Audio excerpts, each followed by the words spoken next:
ચાલ બોલો. તમે કઈ ગ્રામ પંચાયતમાં રહેવા માંગો છો? સમૂહ ગ્રામ પંચાયતમાં. હનુમાનપુરા ગ્રામ પંચાયતમાં કેમ જવા માંગો? અને આ જૂની ગ્રામ પંચાયતમાં એવું કયો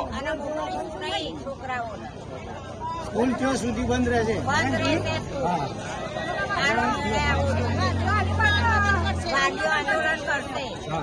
વાલી તરીકે સ્કૂલમાં છોકરાનો પ્રવેશ કરવા દેશું નહીં, બરાબર?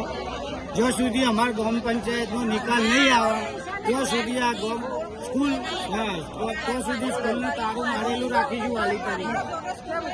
હા, પણ છોકરા સ્કૂલમાં નહીં આવે.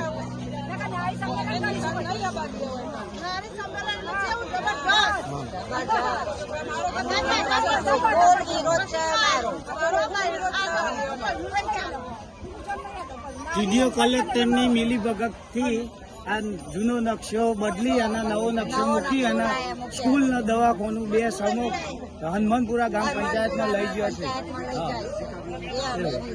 એનો વિરોધ છે અમારો.